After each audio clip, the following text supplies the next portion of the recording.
Alright, I've been meaning to make this video now for a few days, ever since I stumbled across this video right here from CoffeeZilla. This is the secondary channel of CoffeeZilla's, and he is an incredible investigative journalist on his main channel, CoffeeZilla. He made this video talking about the Wall Street Journal 50th Epstein birthday letter sent by Donald Trump to Jeffrey Epstein, supposedly, and I do want to put a disclaimer out that apparently on his CoffeeZilla channel, he has this disclaimer in the description, and it says, unlike our affiliated channel, CoffeeZilla, which conducts detailed investigations and source document deep dives and draws opinions from that, CoffeeZilla offers rapid-fire commentary and criticism on information already in the public domain. Statements here reflect the host's views at the moment of recording and may become outdated as facts evolve. Well, that's why I'm making this video, because he didn't deep dive on it, which is apparently what he doesn't do on this channel, so fair enough. So I'm going to go on and explain actually what's going on with this Wall Street Journal's release of Epstein's 50th birthday letter that Donald Trump apparently wrote him. And I'm going to react to a few segments of his video that he made, and then I'm going to add in all of the actual facts that I've uncovered through what I hope you would call investigative journalism. So here's basically the story. Supposedly, Ghislaine Maxwell collected letters from Trump and dozens of Epstein's associates for a 2003 birthday album. It was for his 50th birthday. Pages from the leather-bound album, assembled before Epstein was first arrested, are among the documents examined by the Department of Justice officials. So there are birthday letters to Epstein that supposedly have been seen by the DOJ.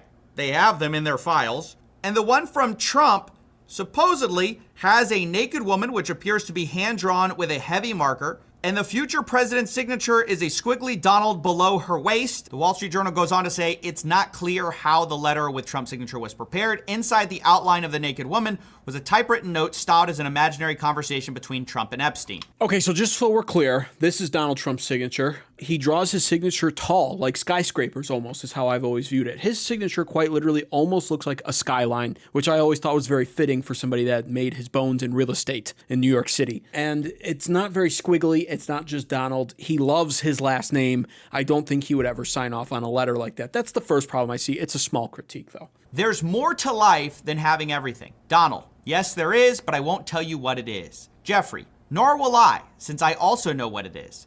Donald, we have certain things in common, Jeffrey. Yes, we do, come to think of it. Enigmas never age. Have you noticed that? As a matter of fact, it was clear to me the last time I saw you. And the final line is, a pal is a wonderful thing. Happy birthday, and may every day be another wonderful secret. Obviously, that is an insane thing to write to what later would be found out to be one of the world's most prolific.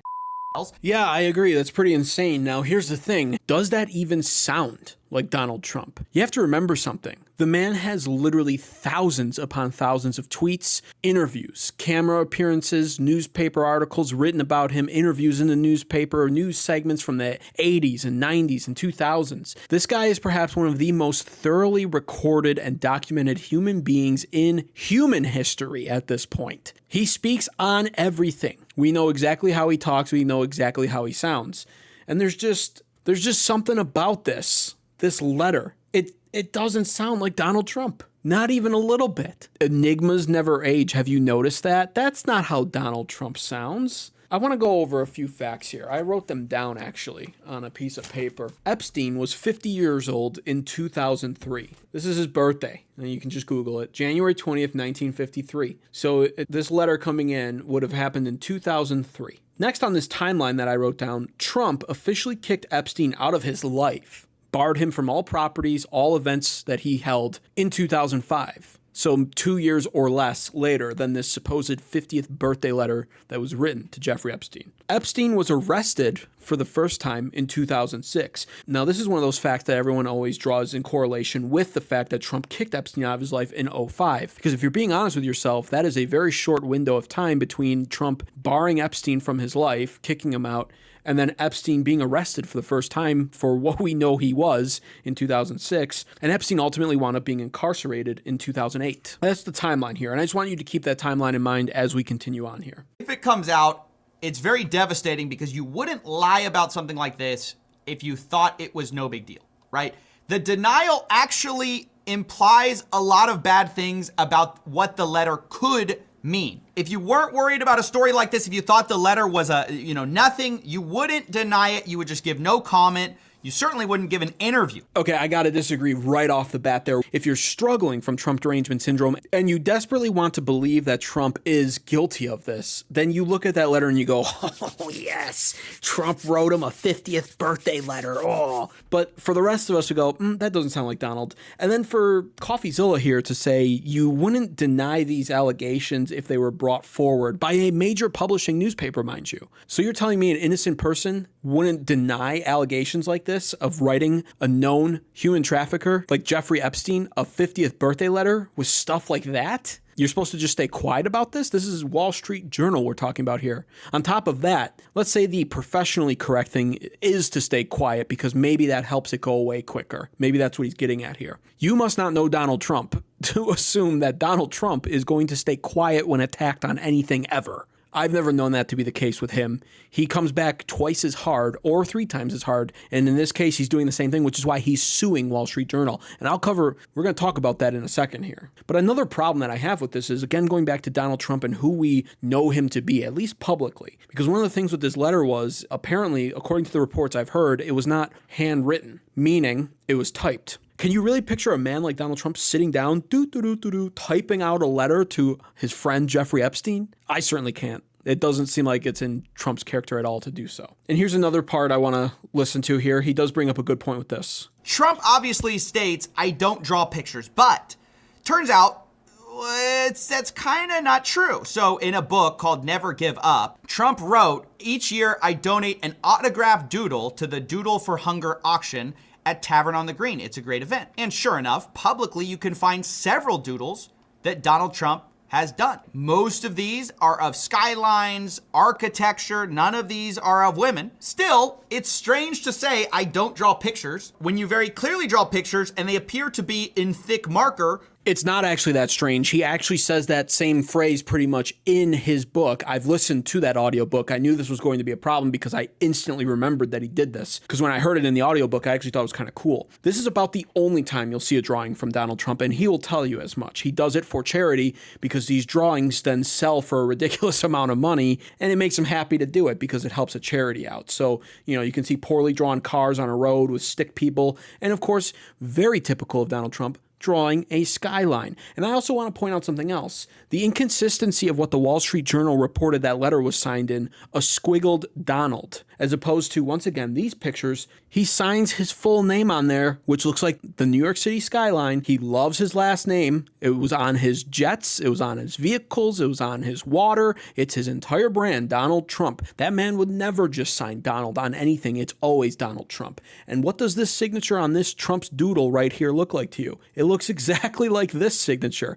His signature has not changed. And now this is the last part of this video that I want to react to on here. Now, you can believe something in the middle. You can believe that the letter exists and the Wall Street Journal saw it and somebody invented it, right? Like there are a lot of options here, but the idea that, the Wall Street Journal is just fully inventing this story. They're releasing something with literally no evidence. They're just fabricating it all, but citing all these different people, citing third-party stuff that you can fact check publicly.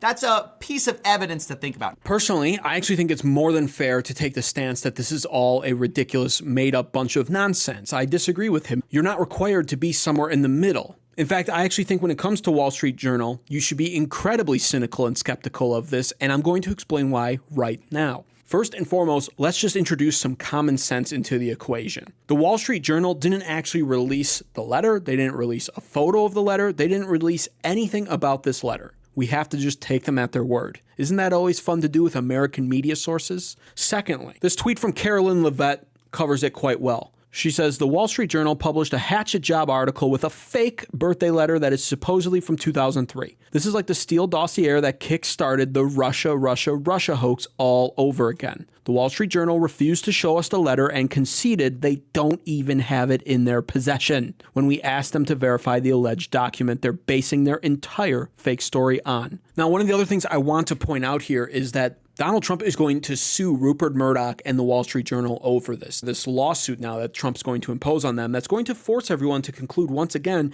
that Trump has to be more on the side of innocence rather than guilt, because what is a lawsuit going to do? In regards to Epstein, it's going to require discovery. And under the courts, under the security of the courts, that discovery could wind up incriminating Trump if there actually was a ton of incriminating information with his name on it in those files. The fact that he's confident enough to sue Wall Street Journal and Rupert Murdoch over this, knowing, because he's been through the court system enough now, he knows there will be discovery. The fact that he's going to go through with this should tell you what you need to know when it comes to his name being in the Epstein files and when it comes to this fake bogus letter, but there's a lot more to it than this. Here's the official article from Wall Street Journal. Jeffrey Epstein's friends sent him bawdy letters for a 50th birthday album. One was from Donald Trump. The leather-bound book was compiled by Ghislaine Maxwell. The president says the letter is a fake thing. Now, I'm not going to pay Wall Street Journal to read any of this, and thankfully I don't have to, because here's what nobody ever checks or reads when it comes to the article. And I'm not just talking about people who just headline read and don't read the article, because I'm not going to do that either. I check the names. Now, take a look at this name right here. Joe Palazzolo, okay? He's one of the people responsible for this article. Now you got to ask yourself, what's the body of work of somebody like Joe Palazzolo? What else has he done as a writer or a publisher or whatever he is? Well, I've done some research on it. More than 6 years ago, Wall Street Journal reporters Joe Palazzolo and Michael Rothfeld broke the story that ahead of the 2016 election, former Trump fixer Michael Cohen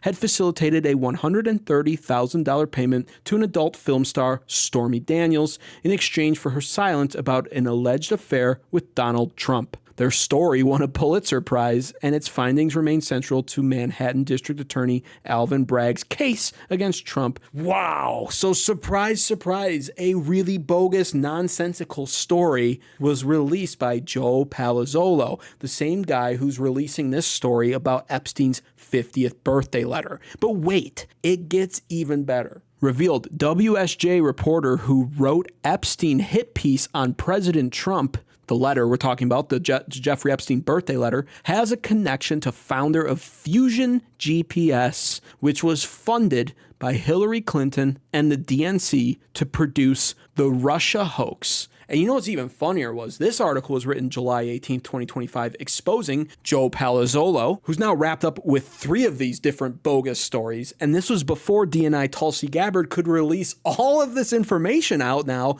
that confirms the Russia hoax was indeed a hoax. And Joe Palazzolo is one of the names behind this, behind Stormy Daniels, and now behind the Jeffrey Epstein letters. But did anybody bother to research the guy's name? No, nobody does follow through. And people like Joe Palazzolo get away with doing this because they bank on the fact that people read headlines, not the article content itself. And even the people who read the content of the article won't all go on to research the names of the people writing, publishing, and releasing it. I, however, did, and I'm glad I did. And here's what it really all comes back to. The liberals hate this argument, but they only hate it because it's logical and it bothers them because they can't actually argue against it. Donald Trump himself on July 18th at 8 in the morning responded to the Wall Street Journal's release. If there was a smoking gun on Epstein, why didn't the Dems who controlled the files for 4 years and had Garland and Comey in charge use it? Because they had nothing. You can't argue this. Liberals only care about the Epstein files right now because they mistakenly think that it's going to incriminate President Donald Trump, the man that they are obsessed with hating. Unfortunately for them, they're going to wind up being very, very disappointed. But that's why stories like these are easy to publish and blow up, because people want to believe this stuff. They want to believe that somebody like Donald Trump would sit down with a typewriter and type out a letter and then sign it in a squiggly Donald doodle, which is uncharacteristic of any other way he's ever signed his name ever to our knowledge, and then draw a uncharacteristic picture. A man who's drawn maybe a handful of pictures in his entire life, all of which were for charity and all of which were about real estate, his actual actual true passion in life. On top of that, like I said, there's no release of this letter. There's no release of photos. The Wall Street Journal pretty much admitted to Carolyn Levitt, according to her, that they don't even have possession of this. And Joe Palazzolo, the guy behind it, has also been behind the Stormy Daniels release controversy, as well as now the proven by DNI Tulsi Gabbard release through declassification of files, Russia collusion hoax. Nothing about this is credible. It's only credible to people who have TDS, Trump derangement syndrome. They want Trump to be the villain that they think he is. Unfortunately for them, he's just not. There you go. You're welcome. Don't believe everything that comes out. Wall Street Journal is not credible. A lot of these mainstream media sources are not credible. And that's my analysis of all of it. Thanks so much for watching. Subscribe to American Advocates for more and give the video a like, please. Thank you.